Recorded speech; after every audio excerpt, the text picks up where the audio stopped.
Good evening, my Nyctophiliacs. This is Philia Noctis. Tonight we have a story about the most famous fairy, and a story about a lady and her haunted house.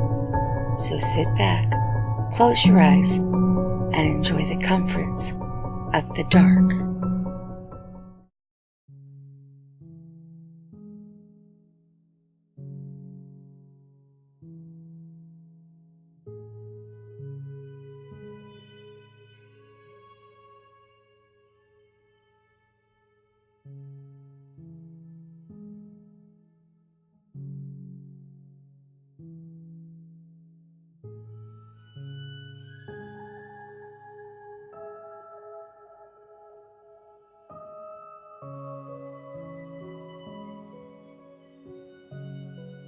When I was about 4 years old, I met Tinkerbell. Not the one from Disneyland, but the real one. First, let me explain my bedroom to you. Living in the Southwest, we had aluminum foil on the windows to block the light and the heat, and over that we had heavy curtains.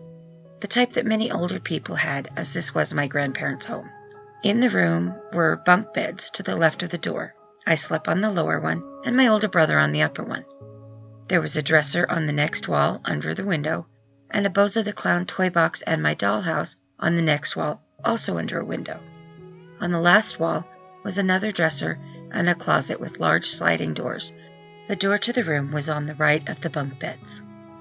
One night when I was playing alone in my room, after dinner and my bath, I saw a ball of light come floating in from the upper corner of my room near the closet and the back wall. It was about the size of a super ball that you can get out of gumball machines. It was sparkly and twinkly, and I immediately thought it was Tinkerbell, as any girl would have at the time. This was the early 70s. So what else could it be? The light was floating around my room, as if it were looking at my toys and the things on my dresser. So I started telling it about my stuff. Then the light floated underneath the top bunk, so it was now in the shadows, and it illuminated the area underneath the top bunk. I could really see how bright it was then. After a few seconds, it zipped back up to the corner where it came from and was gone. The whole thing lasted, I would say, less than 2 minutes. I was completely enchanted by this ball of light. As I grew older, I realized that there was no way for any light, like a flashlight or car headlights, to have shone through the foil and the curtains. If it was a reflection, how and why was it moving around the room and not stationary like the mirrors?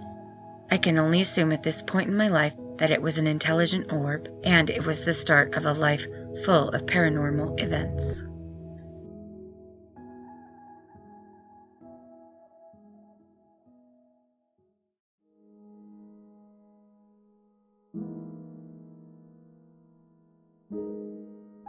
My husband and I bought a house a few years ago. We made the smallest bedroom into a storage area with the cat's litter box in the closet. That room had a pocket door, and I left it open enough to give the cats access, but closed enough to hide the clutter. A few weeks after settling in, I'd find the door completely closed a couple of times a day. At first I thought the cats could have bumped it closed, but the rollers are kind of stiff. So maybe the foundation was uneven, but a level showed that it was actually tipped slightly in the other direction. There was no way it could slide uphill. One morning it happened, and I was frustrated enough to slam it all the way open.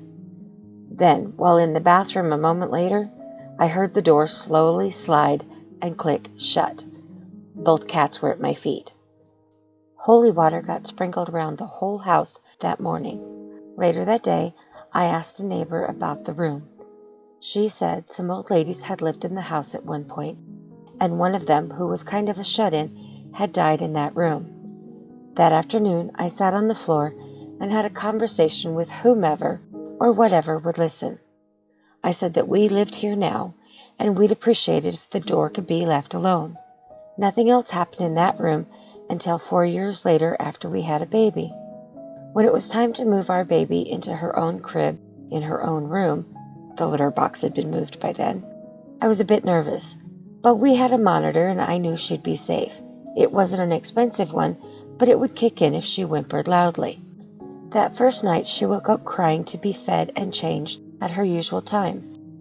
Not a few minutes after I got her back in the crib, the monitor kicked on.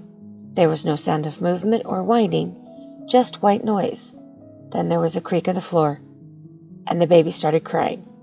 And then I heard the door slide shut. I flew into that room to get her, and she spent the rest of the night in our room. The next morning, I broke out the holy water again and had a very specific talk with the old lady. There were threats of calling a priest to officially cleanse the whole house if she ever messed with my baby again. It's been almost 2 years, and there have been no more issues with that room. Almost 3 years ago, we got a puppy. When he was 1, we got the backyard fenced in. He got to run freely, and we were relieved of potty walk duty. Sometime in the first week of having the fence, he started to stand in front of the shed and growl with his fur standing up. I figured there may have been a mouse, a bird, or some other animal in there, but found nothing except our junk. Some folks moved into the house on the other side of us. It turned out that some family of theirs had lived in our house before the old ladies. They said that there used to be a small apartment in the backyard on the slab where our shed was. Their cousin lived in the apartment, and he killed himself in there one night. I was planning on splashing some holy water in there the next day, because I sure as hell wasn't going to do that in the dark. There was this crazy storm that night with really powerful wind. Our dog's hard plastic pool ended up across the street, and the shed was pushed back about 5 feet. I don't know if the cousin killed himself in a room on the front of the slab, but our dog stopped growling at the shed after that.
Thank you for joining me, my Nyctophiliacs.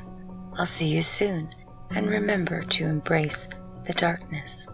Also, don't forget to like, subscribe, and hit the bell icon to get the notifications.